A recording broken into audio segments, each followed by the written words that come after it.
For today's lecture, we're going to talk about commonly used negative feedback operational amplifier circuits. The first circuit that we're going to talk about is the inverting amplifier. For an inverting amplifier, our input signal, V sig, is applied to one leg of a resistor, and the other leg of that resistor is connected to the inverting terminal of the op amp.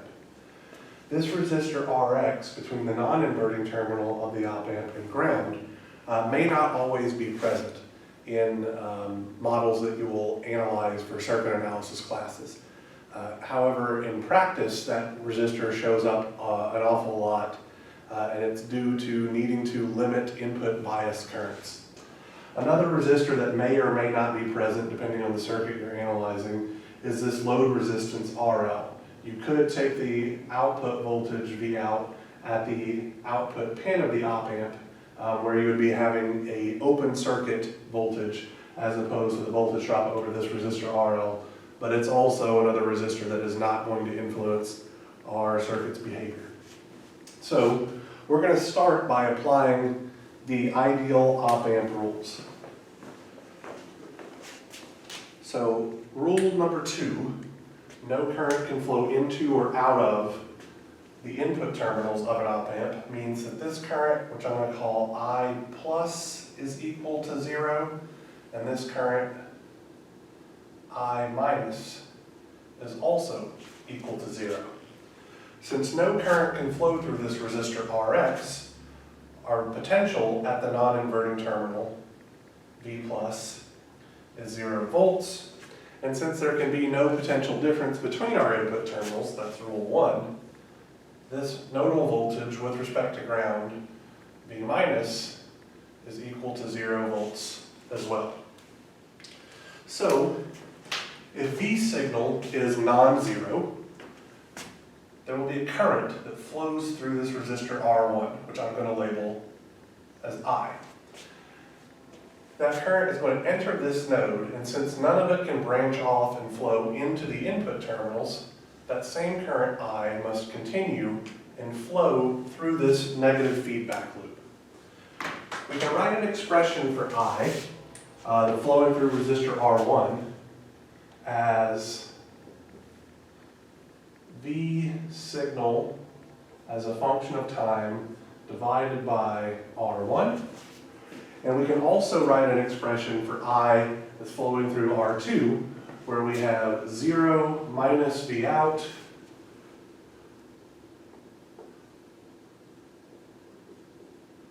divided by R2. So these two expressions are equal to each other, and we can algebraically rearrange them, and we find that V out is negative R2 divided by R1 times our input signal voltage, V sig. Finally, we can define the closed loop voltage gain, AVCL, for this system, which will be the ratio of V out divided by V sig, which in this case is negative R2 divided by R1. So now that we know how this amplifier behaves, anytime we see this type of circuit where our signal is applied to one leg of a resistor that's connected to the inverting terminal, we no longer actually have to perform the circuit analysis.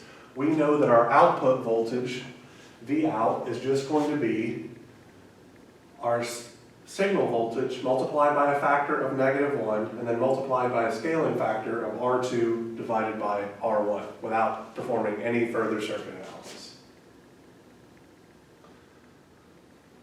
The next commonly used negative feedback operational amplifier circuit that we're going to analyze is the non-inverting amplifier.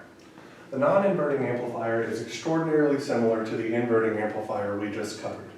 The only real difference is that the location of ground and the location where V signal are applied have switched. So for a non-inverting amplifier, the terminal on this resistor R1 is grounded, and our input signal is then fed through this resistor Rx into the non-inverting terminal. If we apply our ideal op-amp rules, we can see that this current I plus is equal to 0 amps, and similarly, this current I minus is equal to 0 amps. Since no current can flow through this resistor Rx, that means this voltage V signal gets passed through this resistor because of having no voltage drop, and so V plus is V sig as a function of time. Because there can be no potential difference, the nodal voltage at our inverting input is also V sig. If V sig is non-zero, then we will observe a current flowing through our resistor R1, which I'll call I. And again, this current can't branch off and flow into the input terminal, so it must flow through the negative feedback loop through resistor R2.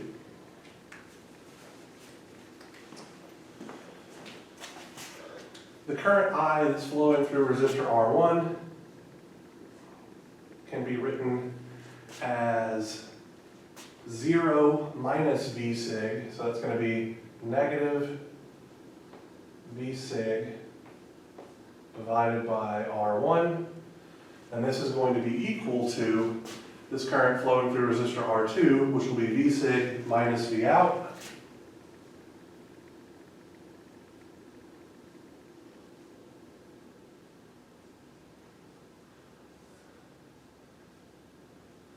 divided by R2. Setting these two expressions equal to each other and algebraically rearranging, we find that V out is equal to 1 plus R2 divided by R1 multiplied by our signal voltage, and our closed loop voltage gain is then 1 plus R2 divided by R1.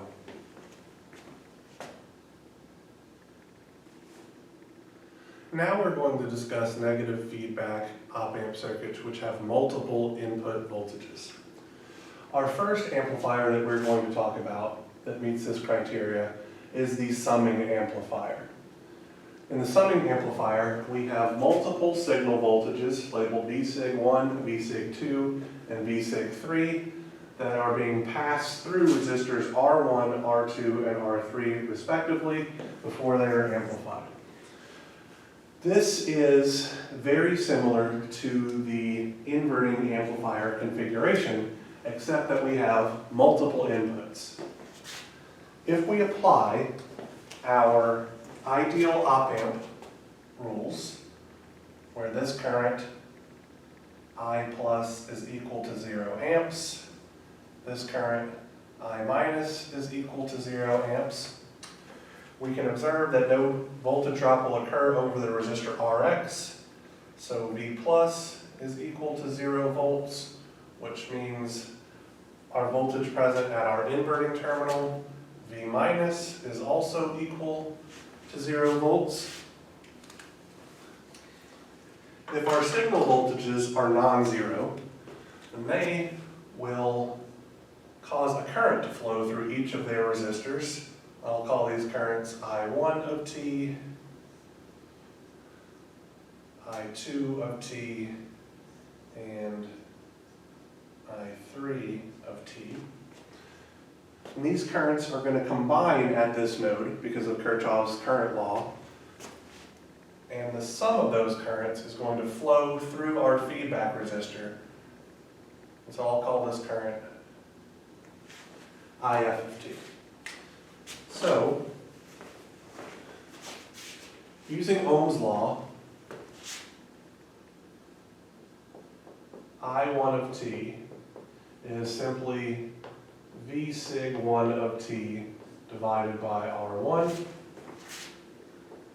I2 of t is equal to V sig 2 divided by R2, and I3 of t is equal to V sig 3 divided by R3. IF of t can be written as 0 minus V out, so that's going to be negative V out divided by RF. And this will also be equal to the sum of the currents flowing in to the inverting input node, I1 plus I2 plus I3. If we substitute these relationships in and algebraically rearrange, what we find is that V out is equal to negative RF multiplied by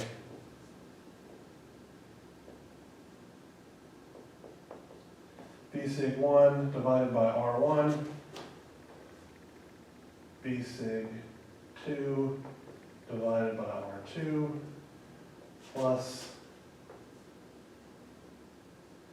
V sig 3 divided by R3. There's a special case where if R1 is equal to R2 is equal to R3, then V out is simply negative RF divided by R1 times the sum of V sig 1 plus V sig 2 plus V sig 3. So we can see that these amplifiers are scaling the sum of the input signals V sig 1, V sig 2, and V sig 3. Our first example, where resistors R1, R2, and R3 were unequal, is called a weighted inverting summing amplifier. It's an inverting summing amplifier because our output is negative for presumably positive input voltages, and it's weighted because each signal is scaled by a factor of RF over the resistor that it's connected to.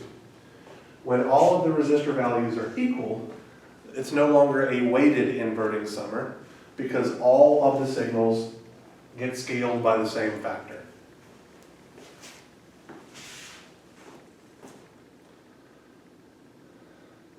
The next negative feedback amplifier that uses multiple input signals that we are going to analyze is the differencing amplifier. In the differencing amplifier, please note that all of these resistors have the same exact value. If they have different values, this will cause the math to get much more difficult. Not overwhelmingly so, but we won't get the concise output relationship that we are expecting. So let's start again by applying our ideal op-amp rules. This current, I plus, will be 0 amps. This current, I minus, will also be 0 amps. This voltage, V plus, is now no longer simple to determine. The reason for that is because this resistor provides a signal path to ground. So in all of our previous examples, the resistor that was connected to the signal being applied to the non-inverting input, no current was allowed to flow through it. But in this case, we can have some current flow through this resistor R, and then that same current will flow through this second resistor R. So it should be pretty easy to determine then that if we're looking for the voltage drop at this node with respect to ground, it's simply going to be 1/2 of V signal 2, using voltage division. So V plus is equal to V sig 2 over 2. That same voltage will appear at the inverting input terminal. So V minus is equal to V sig 2 over 2. And now we can again follow our current. So if V signal 1 is non-zero, we'll have a current I. That same current I will flow through our feedback resistor. And what we find is that V sig 1 minus V sig 2 over 2 divided by R. This is our expression for I flowing through this resistor R, is equal to V sig 2 over 2 minus V out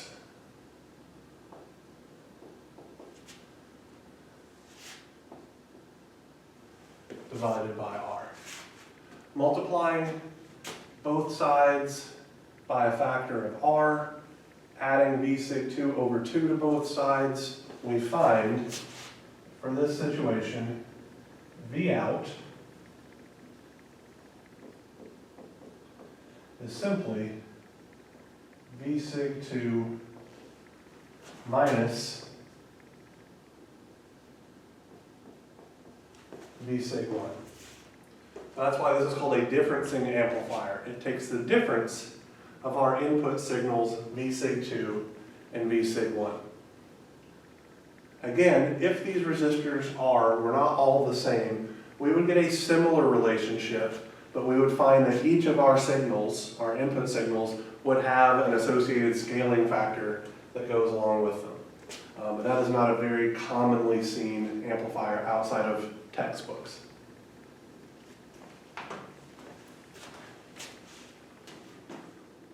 The next negative feedback op-amp circuit that we're going to analyze is known as the differentiating amplifier. This is simply an inverting amplifier where instead of having a resistor between V signal and our inverting input, we instead have a capacitor. But we can analyze this circuit in the exact same way that we've been doing previously. So the current that flows into the non-inverting input terminal, I plus, is 0 amps. The current that flows into the inverting input terminal, I minus, is 0 amps. The voltage present at the non-inverting input terminal is 0 volts, since there can be no voltage drop over resistor Rx. The voltage present at the inverting input terminal must then also be 0 volts. So, if V signal is non-zero and varying with time, we should observe some current, I of t, that flows through our capacitor, and that same current will wind up flowing through our feedback resistor. There's a couple of observations that we can also make. The first is that V signal is exactly the same as Vc of t. This signal voltage is measured with respect to ground. So this is the positive polarity terminal, and a reference voltage of 0 volts is the negative polarity terminal. The positive polarity terminal of Vc is V sig. The negative polarity terminal is our virtual ground here. So V sig is equal to Vc. You may recall that the current flowing through a capacitor is C dV by dt.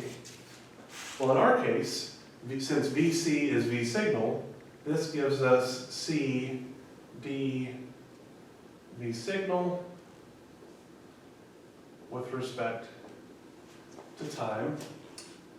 And this is also going to be equal to 0 minus V out divided by R.